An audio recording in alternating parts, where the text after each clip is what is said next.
नमस्कार साथियों, चैनल हिंदी विषय साहित्य में आप सभी का पुनः हार्दिक अभिनंदन है। जैसा कि आप सभी जानते हैं, अपने इस चैनल पे तैयारी करते हैं हम हिंदी की उच्च स्तरीय प्रतियोगी परीक्षाओं की, और इसी तैयारी के क्रम में हम पढ़ रहे हैं जगन्नाथ दास रत्नाकर द्वारा संपादित बिहारी सतसई का आज दूसरा भाग। आज की कक्षा का प्रारंभ करेंगे हम 16वें दोहे से। 1 से लेकर 15 नंबर तक के दोहे हम कल की कक्षा में देख चुके हैं। आज यह हमारी बिहारी सतसई से संबंधित दूसरी कक्षा है। कुल बिहारी सतसई के अंतर्गत प्रमुख 50 दोहे, जो प्रारंभिक 50 दोहे, उनकी व्याख्या हम अपने इस चैनल पे करेंगे। तो जितने भी आपके सिलेबस में लगे हों 25, 30, 50, वह सब आपको चैनल पे मिल जाएंगे। शुरू करते हैं आज की कक्षा को। बाद में अन्य जो महत्वपूर्ण तथ्य परीक्षा उपयोग से संबंधित, उस पर भी चर्चा करते रहेंगे वीडियो के माध्यम में। सबसे पहले देखते हैं हमारा 16वें नंबर का आज का पहला दोहा। झीने पट में झुलमुली झलकत ओप अपार, सुरतरु की मनु सिंधु में लसत सपल्लव डार। अब नायक नायिका के वस्त्रों की जो आभा है उसको देखकर नायिका के ऊपर मोहित हो जाता है। बिहारी दास जी लिखते हैं, मान लीजिए यदि मैं आपको वर्तमान के उसमें समझाऊं तो जिस प्रकार नेट की झीनी नीले कलर की साड़ी, आप मान लीजिए नेट की कोई भी कलर की, मान लीजिए नेट की साड़ी, यानी उस समय भी इस तरीके के पतले वस्त्रों की जो है प्रचलन था। तो उसमें से नायिका का जो सौंदर्य है, उसकी चमक नायक को प्रभावित करती है, जो उसमें से झांकती हुई सी दिखाई देती है। तो बिहारी दास जी लिखते हैं, झीने पट में झुलमुली झलकत ओप अपार। नायिका का अद्भुत सौंदर्य उसके झीने पट में से झिलमिला रहा है, झमकता वो ओप अपार। कैसा ओप छलका जा रहा है, अपार चमक उसकी बाहर उस वस्त्र में से छलक कर आ रही है। सुरतरु की मनु सिंधु में लसत सपल्लव डार। ऐसा लगता है कि कल्प वृक्ष की मनु सिंधु में, जो मानसरोवर रूपी सिंधु है, या ये मान लीजिए मन रूपी जो सिंधु है, उसमें लसत सपल्लव डार, पत्तों सहित उसमें डाल की परछाई दिखाई दे रही है। किसी भी स्वच्छ तालाब में, स्वच्छ मानसरोवर में, स्वच्छ सिंधु में पत्तों वाले जो वृक्ष है, हरा भरा जो पत्तों से युक्त वृक्ष है, उसकी परछाई, उसकी डाल की परछाई सिंधु के जल में दिखाई दे रही है। ऐसा आभास होता है नायिका को देखकर। सपल्लव डार है ना, सपल्लव डार मतलब कि उसके विभिन्न अंगों सहित, खाली ये भी लग सकता है कि डाल की परछाई यानी उसके शरीर, नहीं, उसके विभिन्न यौवन से युक्त सुंदर अंगों की जो कांति है वह भी उसके साथ संपूर्ण शरीर की आभा उस वस्त्र में से इस प्रकार दिख रही है जैसे सरतरु की मनु सिंधु में लसत सपल्लव डार, है ना। तो पारदर्शी उसके वस्त्र हैं नायिका के। तो अब कहते हैं ना, देखिए, हाथ पांव सबकी शोभा सुंदर कमल से करते हैं ना, नवकंज लोचन कंज मुख कर कंज पद कंजारणम। तो सपल्लव कहा है ना, माधुर्य गुण है, श्रृंगार रस की व्यंजना है, ब्रजभाषा, ये सारी चीजें आप लिख सकते हो। सब में एक ही विशेषता है, इसलिए मैं आपको बार बार जो है विशेषता नहीं पढ़ाऊंगी। श्रृंगार की व्यंजना है, ब्रजभाषा है, दोहा छंद है, तो ये सब चीज़ें सेम ही हैं, इसलिए बार बार इसको रिपीट में नहीं कर रही हूँ। 17वें नंबर का देखते हैं। जितना इसका जो सरल अर्थ हो सकता है ना, वो मैं आपको करवाने का प्रयत्न कर रही हूँ, ठीक है। और सरल से सरल शब्दों में भी मैं आपको समझाऊंगी ताकि आपको अच्छे से समझ में आए। किताबी भाषा के लिए चलिए मैं शुरू करती हूँ, ठीक है। थोड़ा सा जल्दी जल्दी करेंगे क्योंकि काफ़ी सारा सिलेबस अभी हमारा रह रहा है। डारे ठोड़ी गाड़ गही नैन बटोही मार, चिलक चौंद में रूप ठग हांसी फांसी डार। डारे ठोड़ी गाड़।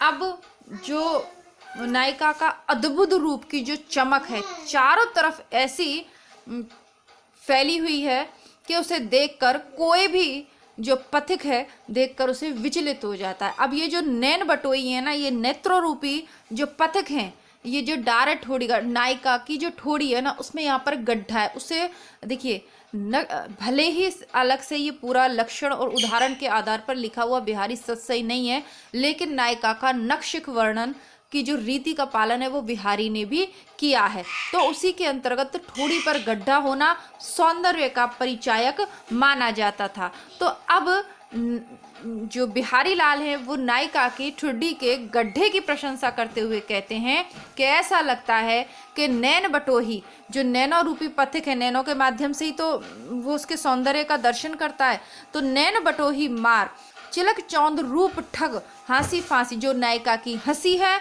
वो फांसी के समान, जैसे फांसी का फंदा होता है ना जिसमें व्यक्ति फंस जाता है, तो नायिका जब हंसती है तो अपने मोह फांस में बांध लेती है किनको, नैन बटोहियों को। चिलक चौंध रूप ठग, और उसका जो सौंदर्य चमक से युक्त, जो उसका सौंदर्य की जो चमक है, जो आभा है, उसका जो रूप है वो क्या है, ठग लेता है। क्या है, महान ठग है उसका सौंदर्य, जो नैन बटोहियों को ठग कर, हंसी का फंदा डालकर, और कहाँ, उसकी ठोड़ी में जो गड्ढा बना हुआ है ना उसमें डाल देता है। यानी फिर कोई भी व्यक्ति की जो नेत्र हैं वो नायिका के सौंदर्य को देखने के बाद कहीं और भी जा नहीं पाते, कहीं और सौंदर्य को नहीं देख पाते, क्योंकि उसके अनुपम रूप की चमक ने सभी नैन बटोहियों को ठग लिया। कैसे? ठगने के बाद क्या किया, हंसी रूपी फंदे में फंसा लिया और जाकर ठोड़ी के गड्ढे में सबको डाल दिया। अब वहां से निकलना असंभव है। सभी जो है नायिका की ठोड़ी के गड्ढे में जो नायक है वो जाकर रहने लग गया या गिर गया। अति रूपातिशयोक्ति वर्णन है, श्रृंगार रस की व्यंजना है ना, और बाकी सारी चीजें वही हैं। चलिए आगे देखते हैं, 18वें नंबर का दोहा देखते हैं। कीनु है कोरिक जतन, अब कही काढ़े कौन, भो मन मोहन रूप मिली, पानी में क लुण। कीनहु कोरिक जतन, मैं कितने भी उपाय करूं, मैंने करोड़ों यत्न करे, करोड़ों प्रकार से प्रयत्न करे, अब कही काढ़े कौन, लेकिन अब इसको कौन है जो बाहर निकाले। भो मन मोहन रूप मिल, मेरा मन मोहन के रूप में इस प्रकार मिल गया है, पानी में को लोनू यानी नमक, जिस प्रकार पानी में नमक मिल जाता है उसी प्रकार मेरा मन अपने प्रियतम के रूप में इस प्रकार घुल मिल गया है कि अब मैं करोड़ों उपाय करूं, कितने भी प्रयत्न करूं, उसे बाहर नहीं निकाला जा सकता। यानी असहाय हो गई है, बिल्कुल उसके रूप पाश में, उसके प्रेम पाश में बंध गया है। किसका मन? नायिका का मन बंध गया है नायक के उसमें, या नायक का बन गया नायिका के उसमें, उसे या ईश्वर के उसमें, मोहन के अर्थ में। कैसे भी आप उसका अर्थ लगा सकते हैं अपनी क्षमता के अनुसार। लगे सुमन है सुफल आतप रो सुनिवार, वारी वारी अपनी सींची सुहृदता वार। अब उसकी जो सहेली है ना, वो उसको संबोधित करते हुए कहती है, क्योंकि नायिका जो है वो वाटिका में है, पुष्प वाटिका में है। अब स्पष्ट तो उसको कह नहीं सकती कि जो नायक तुम्हें बुला रहा है, क्योंकि वहाँ पे माली भी है, अन्य लोग भी हैं, तो वो उसको इस उक्ति के माध्यम से कहती है, लगो सुमन है सुफल आतप रोसु निवार, कि ये जो सुंदर फूल लगा है ना, इसका अवश्य ही सुफल होगा, अच्छा फल भी आएगा। जब ये सुंदर फूल लगा है तो इसका फल भी अच्छा आएगा। आतप रोष विचार, तो ये जो धूप की जो कष्ट है इसका निवारण करना चाहिए। बोरी बारी आपनी सिंची सुहृदयता बार, बोरी बारी अपनी ये जो वाटिका है इसमें बौर लग गया है। आम में बौर लगता है, उसी प्रकार फूलों में होते हैं ना पराग सा छोटे छोटे, तो इसमें बौर लग गया है। सींची सुहृदयता बार, इसे अच्छे मन से आप वारी यानी कि पानी के माध्यम से सिंचित इसे आप अच्छे से कीजिएगा। ठीक है, अब नायिका के अर्थ में इसको देखते हैं। 1 सेकंड आप रुकिएगा, मैं 1 मिनट रुकिएगा, मैं गुड़िया को देख के आती हूँ।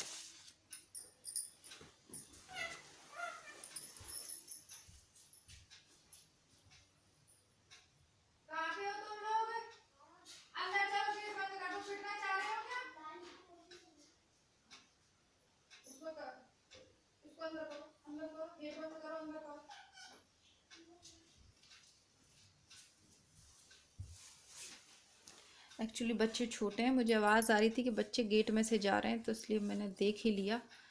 और अभी कोरोना का टाइम है तो बाहर जा नहीं सकते, इसलिए थोड़ा देखना बच्चों को ज़रूरी है।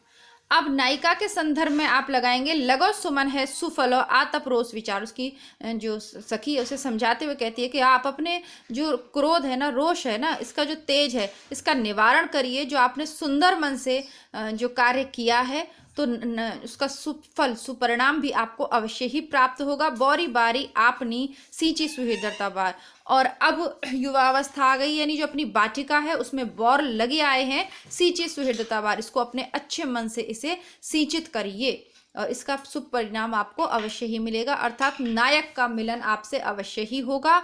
आप बिल्कुल किसी भी प्रकार का जो रोष है उसको त्याग करिए, अपनी बारी का धैर्यपूर्वक इंतजार कीजिए। अब अपनी बारी में भी बौर लगे आया है तो इसका परिणाम भी सुखद ही होगा। 20वें नंबर का दोहा देखते हैं। देखिए ये सब दोहे अलग अलग टेस्ट के हैं, क्योंकि ये कोई प्रबंध काव्य नहीं है, मुक्तक हैं। तो जो बेहतरीन बेहतरीन दोहे हैं वो लिखे जाते हैं प्रारंभ में, और ये जितने भी हैं इन्हीं में से प्रश्न पूछे जाते हैं। वैसा ही एक ये वाला दोहा है। अजो तेरा नाही रयो श्रुति सेवक एक रंग, नाक बास बेसर लयो बसी मुक्तन के संग। तो अन्योक्तिपूर्ण अर्थ है इसका, मतलब अलग भाव भी है। देखिए अजो तेरा नाही रियो श्रुति सेवत एक अंग, कि ये जो कानों में पहनने वाला जो आभूषण है ना वो तरियोना ही रहा। श्रुति सेवक एक रंग, जो कानों का सेवन करता है ना, एक अंग का सेवन करता है, तो वो बस तरियोना ही रहा। नाक बास बेसर लहो बसी मुक्तन के संग, लेकिन नाक का जो बेसर है उसने जब मोतियों का साथ किया तो उसको कहाँ जगह मिली, उसको नाक पे जगह मिली। देखिए नाक क्या होता है, हमारे भारतीय समाज में नाक का मुहावरा क्या लेते हैं, इज्जत का सवाल होता है। नाक है ना, नाक क्या होती है, इज्जत का सवाल, सबसे ऊंची नाक रखी जाती है। तो नाक जैसा जो शरीर का महत्वपूर्ण अंग है, जो आपकी प्रतिष्ठा का परिचायक है, ऐसे अंग पर शोभा पाली बेसर ने जब उसने मोतियों का साथ किया। लेकिन ये जो तरियोना है कान का, ये क्या है, ये सोने के साथ रहा, कान के साथ रहा, नाक के साथ नहीं रहा। तो क्या हुआ, एक सामान्य सा ही आभूषण बनकर रह गया। लेकिन नाक के बेसर ने जब मुक्तकों का संग किया तो वो एक महत्वपूर्ण आभूषण बन गया और सबकी दृष्टि का केंद्र बन गया। ठीक है, क्योंकि नाक का जो मोतियों के साथ वो जो बेसर होता है, पहनने वाले आभूषणों के नाम है ना। कल भी एक नाम आया था, खींची, क्या था, कुछ ऐसा ही था ना। तो वैसा ही एक ये है बेसर, नाक में पहनने का। ठीक है, महत्वपूर्ण आभूषण है, सभी महिलाएं इसको उस समय धारण करती थी। एक अर्थ तो हो गया आभूषण के अर्थ में। दूसरा देखिए, अजो त्यरौना ही रहो श्रुति सेवत एक रंग। जो व्यक्ति वेद पाठी हैं, श्रुतियों का सेवन करते रहे, वो तो तारने का इंतजार ही करते रहे ना, तरने के लिए रह गए। त्यरौना ही रहो, वो तर नहीं पाए, तरने का इंतजार ही करते रह गए। जिन्होंने मतलब जो सुनाया जो मार्ग था ना श्रुति वाला, ये वेद पाठी रहे, वो तो तरने का इंतजार ही करते रहे। नाक बास बेसर भयो बस मुक्तन के संग। और जो मुक्त भाव से जिन्होंने ईश्वर का साथ किया, ईश्वर का स्मरण किया, मुक्त पथ पर चले, वो यानी वेद पाठी ना होकर प्रेम भक्ति के मार्ग पर चले, मुक्त होकर जिन्होंने ईश्वर का स्मरण किया, वो नाक बास बेसर, वो उन्होंने जीवन में महत्वपूर्ण स्थान को प्राप्त कर लिया। दो अर्थ हो गए इसके। ठीक है, तो दोनों अर्थ आपको समझ में आ गए होंगे, आशा करती हूँ। वीडियो को लाइक करना भूल जाते हैं, साथ ही साथ अपने मित्रों को भी वीडियोस को ज़रूर शेयर कीजिए। जो इस विद्यार्थी मेरे इन वीडियोस को अपने मित्रों तक शेयर कर रहे हैं बिना कहे, उन सब के लिए हृदय से आभार। ठीक है, और कल एक बड़ा अच्छा सा मैसेज आया, रिंकी रानी जी हैं, जिनके मैसेज आप पढ़ोगे, यदि आप हिंदी साहित्य का इतिहास बाय डॉक्टर रामचंद्र शुक्ल की पुस्तक पढ़ोगे ना, आप आचार्य शुक्ल की पुस्तक, तो वहाँ रिंकू रानी करके डेली ही कमेंट आता था। बहुत अच्छा, मतलब उन्होंने चैनल से रेगुलर जो है वो विद्यार्थी थी, नेट ज़ेआरएफ भी निकाला, फिर उनका पंजाब का ये जो मास्टर कैडर वाला एग्ज़ाम होता है पीजीटी में 1-2 नंबर से वो रह गई थी। लेकिन कल उनका मैसेज आया कि 2nd ग्रेड में उनको फाइनली सिलेक्शन अब मिल गया है, अमृतसर में उनकी पोस्टिंग हुई है। तो भाई जिन भी विद्यार्थियों को चैनल के माध्यम से थोड़ी सी भी अगर सहायता मिलती है तो मुझे भी बहुत खुशी होती है। इसी तरह आप लोग निरंतर प्रगति करते रहिए और जीवन में उच्च उच्च पद को आप प्राप्त करते रहिए, सदैव प्रसन्न रहिए। ठीक है, आप इस तरीके से जब कमेंट करते हो सकता है आप भाई मुझे कमेंट नहीं करते तो मुझे क्या मालूम चलता, लेकिन आप इस तरीके से कमेंट करते हो तो मुझे भी बहुत खुशी होती है कि चलो, मतलब जिस उद्देश्य से या एक अच्छी उसके साथ मैंने अपने चैनल को शुरू किया, तो हाँ कुछ के तो काम आ ही रहा है। उनकी भी छोटी बेटी है मेरी तरह, जैसे बीच बीच में मैं परेशान हो जाती हूँ तो मुझे मैसेज करती थी कि मैम मेरी भी छोटी बच्ची है और जो मुझे पढ़ने में डिस्टरबेंस करती है। लेकिन इतनी सारी कठिनाइयों के बाद जब वो फाइनली सिलेक्शन उन्होंने ले लिया, तो मैं आप सब लोगों से कहना चाहूँगी कि आप लोग भी कर सकते हैं ना। घनानंद कवित्व वाला जो वीडियो है मेरा, शायद उस पर उन्होंने कमेंट किया था। ठीक है, तो आगे बढ़ते हैं। जैसा कि मैंने कहा कि थोड़ी सी तबीयत सही नहीं है तो उतना उत्साह आ नहीं पाता वीडियो को करते टाइम, लेकिन करना ज़रूर है, रुकेंगे नहीं, है ना। जम करी मुँह तर हरि पर्यो इह घर हर चित लाओ, विषय तृषा परिहर अजो, नर हरि के गुण गाओ। अब यहाँ पर थोड़ा भक्ति से संबंधित दोहा है। तो बिहारी दास जी कहते हैं, जम करी मुँह तर हरि पर्यो। अब क्या हुआ, जम करी, यमराज के मुंह के नीचे पड़ा हुआ है कौन, हाथी, कर यानी हाथी, तर हर पर उसके नीचे पड़ा है। यह घर हर चित लाओ, इसीलिए इस घर को हरिचित्त को अपनाओ, हरिचित्त को अपनाओ, हरि का स्मरण करो।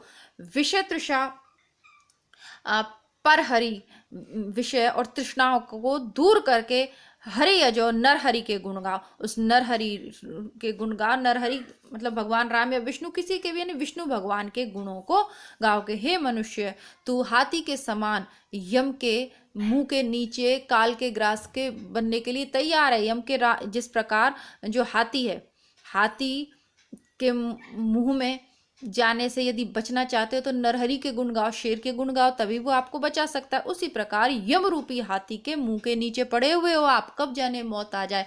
ऐसे में अब विषय और तृष्णाओं का त्याग करके नरहरि अर्थात भगवान विष्णु के गुणों को गाना चाहिए।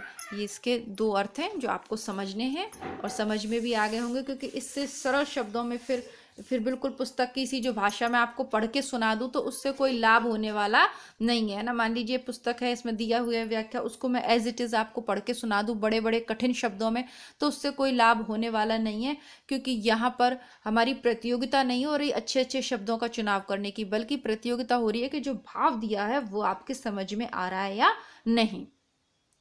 पलनु पी को अंजन अदर धरे महाबर बाल, आज मिले सु भली करी भले बने हो लाल। थोड़ा सा उपालंब का इसमें भाव है। नायिका नायक से कहती है, नायक की दशा देखकर उसे अनुभव हो जाता है कि ये कहीं और मिलन करके आया है। ठीक है, किस प्रकार उसे पलनु पीक है ना, पलकों पर क्या है, पीक लगी हुई है। अंजनु अधर, होठों पर काजल लगा हुआ है। दरे महावर बाल, और जो पैरों की महावर है वो नायक के भाल पर लगी हुई है। आज मिले सो भली करी, तो नायिका उसे उपालंब देते हुए कर, चलो ठीक है, इतने पर भी यदि आप आज मिले हो तो भली करी, तो अच्छी बात है, भले बने हो लाल, हे लाल तुम भले ही बने हो, यानी बने रहो, यानी समझ में आ गया उसको। पलनु पीक, पलकों पर पीक है, इसका मतलब जो नायिका, जो पान चबाती हुई नायिका है, उसको उसके होठों से आंखों को छुआ गया, तभी तो पलकों पर जो है पान की पीक लगी हुई है। अंजनु अधर, और जो नायक है उसने भी नायिका के आंखों को अपने होठों से स्पर्श किया, इसीलिए उसके अधरों पर, होठों पर काजल लगा हुआ है नायिका का पान लगा हुआ है नायक की पलकों पर। ठीक है, और नायक के होठों पर लगा हुआ है नायिका का काजल। धरे महावर भाल, और उसके पैरों को की महावर उसके माथे पे, यानी उसने प्रणय निमंत्रण के लिए जब उसके पैरों को अपने माथे पर लगाया है नायिका के, तो वो महावर भी कहाँ लग गई है, नायक के भाल पर लग गई है। अब ये सारे चिन्ह देखकर उसकी जो प्रेयसी है उसको समझ में आ जाता है कि ये किसी और से मिल के आया है। फिर भी वो कह देती है, आज मिले सो भली करी भले बने हो लाल। फिर भी अगर तुम मुझे आज मिल गए हो तो भला करा, भले बने हो लाल, तुम इसी प्रकार बने रहो, यानी मुझसे निरंतर मिलते रहो। देखिए, रीतिकालीन दरबारी संस्कृति का काव्य जहाँ पे परगमन कोई बहुत बड़ी बात नहीं मानी जाती थी, एक से अधिक पुरुषों के, एक से अधिक महिलाओं के साथ संबंध होते थे, आपस में ईर्ष्या ढाई, एक एक राजा की हजार रानियां होती थी, तो ये सब कुछ चलता रहता था। वो लोग भी इसकी अभ्यस्त थी, लेकिन वर्तमान में ये बर्दाश्त करने वाली बात नहीं है। और यदि सच्चा प्रेम है तो भाई देखिए, नहीं बांटा जा सकता किसी के साथ। और इस तरीके से अब तो घर बिगड़ जाए, डिवोर्स हो जाए, पता नहीं क्या क्या हो जाए, तलवारें खिंच जाए, नहीं, अब तो इन दृश्यों को ना कल्पित भी नहीं किया जा सकता। और देखिए कितनी भयंकर स्थिति होती होगी कि मन प्राण से किसी को प्रेम करने के बाद, जिसकी एक झलक के बिना, जिसके बिना आपका जीवन बेकार है, उस व्यक्ति को किसी और के साथ शेयर करना, या ये जानते हुए भी उससे प्रेम करना कि ये किसी और से प्रेम करता है, बड़ी मुश्किल उन लोगों की भी जिंदगी रही होगी। चलिए आगे बढ़ते हैं।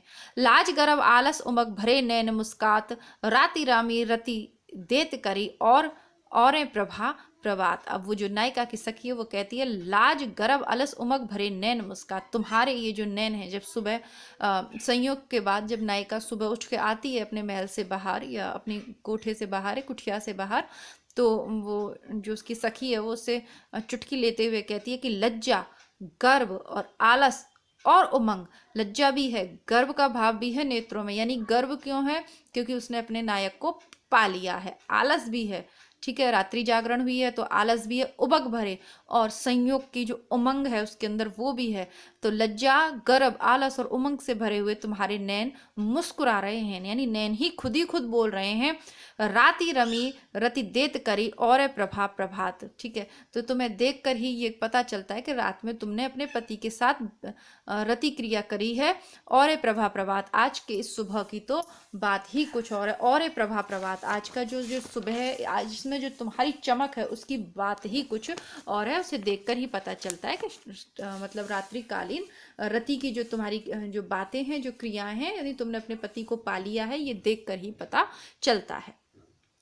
पति रीति की बतियां कहीं, सखी लखी मुस्काए, कह सब टाला टली, अली चली सुख पाए।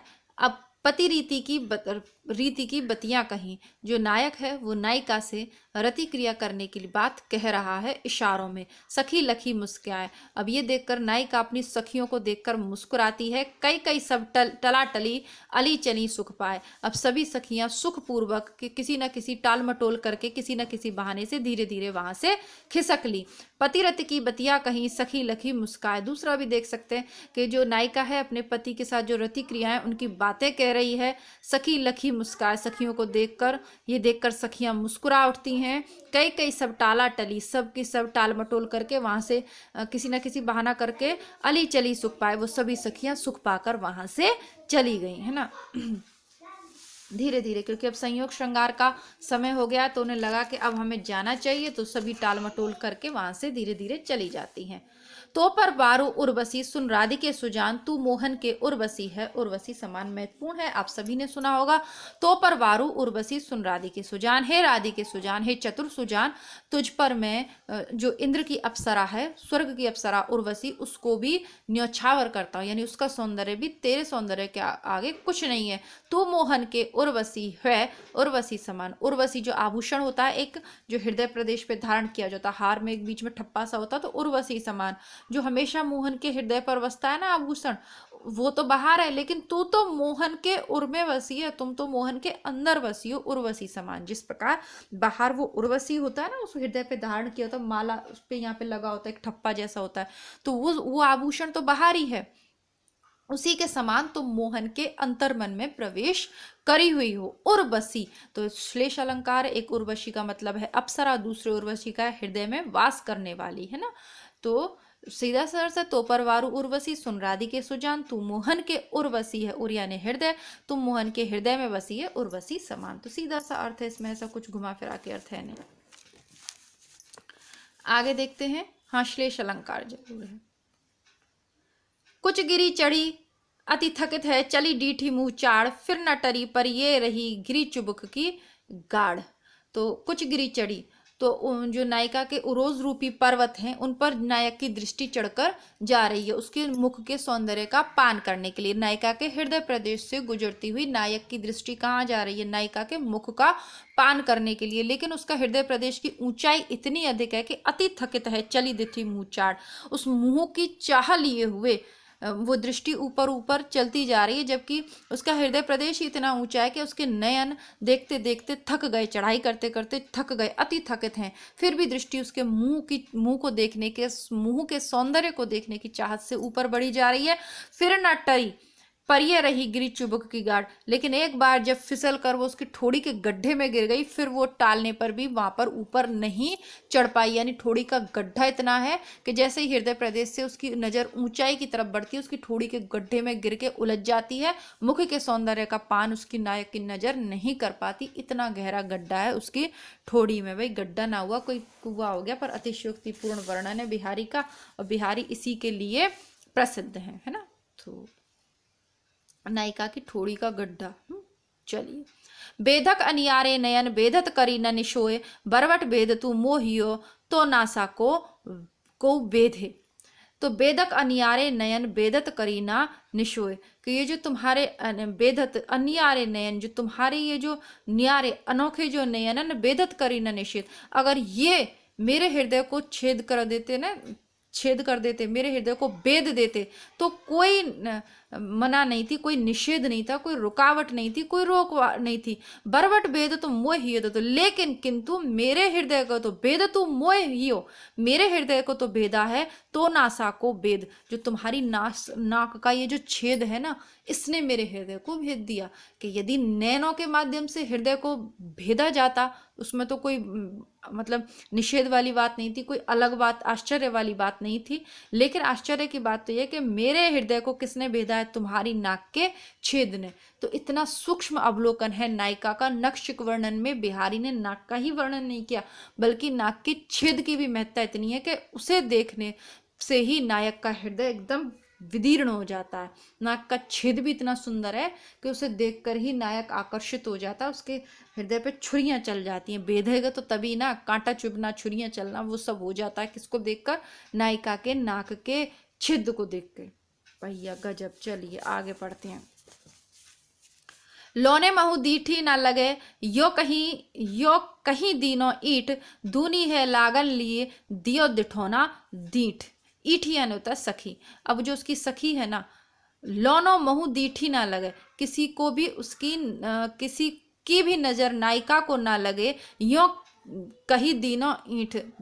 अब ये सोचकर उसने एक दीठी, जो होता है ना काजल का टिका लगा देते हैं खूब सिर पे एक तरफ, है ना, वो डिठोना लगा दिया। दूनी है लागन लगी, दियो डिठोना डीठ। तो उसकी सखी ये सोचकर नायिका के यहाँ पर काजल का डिठोना लगाती है कि इसके माध्यम से नायिका के सौंदर्य को किसी की नजर ना लगे। लेकिन नायक ये सोचते हुए मुस्कुरा रहा है कि दूनी है लागन लगी। अब इससे तो नायिका का सौंदर्य इतना ज्यादा बढ़ गया, दुगना, कि दुगनी नजर लगने लगी। दियो दिठीना डीठ। जब से ये डिठोना लगाया है काजल का, तब से तो नायिका के ऊपर लोगों की दुगनी नजर पड़ रही है, क्योंकि वो नायिका के चेहरे पर लगाने के बाद नायिका का चेहरा और भी ज्यादा सुंदर हो गया।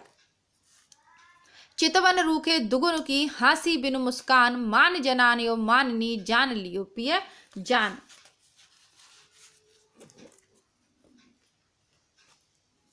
हम गलत दोहे पे पहुंच गए, कहाँ पहुंच गए हम?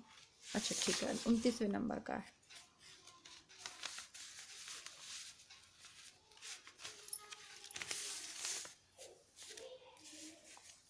हाँ, चितवन रूखे दुगुन की, हंसी बिना मुस्कान, मान जानियो माननी, जान लियो पिए जान। तो चितवन रूखे दुगन की, वो जो उसकी शुष्क दृष्टि है, स्नेह से रहित, रूखे यानी स्नेह नहीं, स्नेह से स्निग्ध नहीं है, बल्कि स्नेह से रहित जो उसकी सूखी दृष्टि है, उसको देखकर हंसु बिन मुस्कान, और उसको वो हंसी भी नहीं, मुस्काया भी नहीं, हंसी बिन मुस्कान, उसकी हंसी और बिना मुस्कान को देखकर ही मान जनायो माननी, के आज तो माननी ने मान जनाया है, जान लियो पिए जान। तो जानने वाला जो पिए था, उसने देखकर ही पहचान लिया कि आज तो मेरी जो नायिका है वो रूठी हुई है, क्योंकि उसकी दृष्टि कैसी है? चितवन, सूखे द्रुगन की। उन आंखों की दृष्टि कैसी है? सूखी हुई है, प्रेम से स्निग्ध नहीं है, वो हंसी है ना मुस्कुराहट है। तो ये सब देखकर उसके जानने वाले पिया ने ये जान लिया कि आज तो माननी ने मान किया हुआ है, आज तो वो क्या है? आज तो वो जो है रूठी हुई है। ठीक है, आगे देखते हैं। 29वें नंबर का दोहा देखते हैं। सबही स्यो समूहायती छिनु, चलती सवन पे पीड़ी, बाही डयो ठहराती है, कविल नवीलो डीठी। सबही स्यो समूहात छिनु, चलती सवन पे पीठी। जो नायिका की नजर है, सभी स्यो समूहाती छिनु, है ना, सभी स्यो समूहाती छिनु, चलती सबन दे पीठ। सबको नायिका की नजर पीठ दिखाती हुई, सबके सामना तो करती है, देखती तो सबका, सब सियो समूहाती छिनु, सबको क्षण भर में सबका सामना कर लेती है, एक क्षण में सबको देख लेती है, चलते सब, और देखने के बाद सबको फिर पीठ देकर चल देती है। बाही ठयो ठहराती है, कविल नवीलो दीठ। लेकिन ये सिर्फ और सिर्फ जाकर उसी नायक के पास जाकर ठहरती है, जिस प्रकार जो कवल नली, जो कटोरी होती है, मंत्र जड़ित, जो मंत्र से मंडित जो कटोरी जिस प्रकार चोर व्यक्ति के पास जाकर ठहरती है, उसी प्रकार नायिका की दृष्टि सबको एक क्षण में सबको देख लेती है, लेकिन सबको फिर पीठ दिखाती हुई चली जाती है। है ना, एक क्षण में सबको सामना कर लेती है, सबको देखती है, दूसरी क्षण सबको पीठ दिखाती हुई चली जाती है। वाही ढ्यों ठहरात, उसी के पास जाकर ठहरती है यह कबलिन ढीठ। किस प्रकार? जिस प्रकार वो कबिल नवी ठहरती है। पहले जमाने में क्या करता था, आपने देखा होगा ना, सांप सांप भोपा होते हैं, इनके पास जाते हैं जब चोरी हो जाती है गांव में, तो वो एक कटोरी होती है, उसको घुमाता है, जिन जिन पे शक होता है उन सबको बिठा दिया जाता है, घर के सदस्य बाहर के जिन पे भी शक होता है। कटोरी मंत्र अभिमंत्रित कटोरी होती है, वो गोल गोल घूमती सबके पास जाती है, और जो चोर होता है उसके पास जाके रुक जाती है। ऐसा पहले लोक में प्रचलित था, उसी के आधार पर बिहारी ने ये रचना की है। इसके अलावा कई कई थोड़े से शब्द के साथ इसके कुछ को कबिल नली का मतलब ये भी माना जाता है कि एक जो है दिशा सूचक यंत्र होता है, तो वो चारों दिशाओं में उसकी घड़ी घूमती रहती है, लेकिन जो नियत स्थान है वहीं जाकर उसकी घड़ी ठहरती है ना। मतलब जो नियत स्थान होता है उसी पर जाकर घड़ी ठहरती है दिशा सूचक यंत्र की। भले ही वो उसे आप किसी भी दिशा में ले जाओ, लेकिन उसकी घड़ी जो सुई है, जो एक ही घड़ी नहीं, उसकी जो घड़ी की सुई है वो उसी सही दिशा में जाकर वही स्थिर हो जाती है, फिर इधर उधर नहीं होती। उसी प्रकार नायिका की दृष्टि भी नायक के ऊपर इस प्रकार जम गई है कि वो इधर उधर बिल्कुल भी नहीं भटकती है ना। भले ही वो एक क्षण में सबको देखे, लेकिन फिर सबको पीठ दिखाकर केवल और केवल नायक की तरफ ही देखती है। आशा करती हूँ आपको अच्छा लगा होगा। 30 दोहों की व्याख्या हमने सरल रूप में आज की कक्षा में कर ली है। आगे के दोहे कल की कक्षा में देखेंगे। और उससे पहले जो लोग विद्यार्थी चैनल पे नए हैं, प्लेलिस्ट को चेक करिए, सभी रचनाएं प्लेलिस्ट में मिल जाएंगी आपको। जो नहीं मिल रही है निरंतर मैं अपलोड करती जा रही हूँ। मिलते हैं कल इसके आगे की कक्षा के साथ, तब तक के लिए नमस्कार, धन्यवाद, जय हिंद।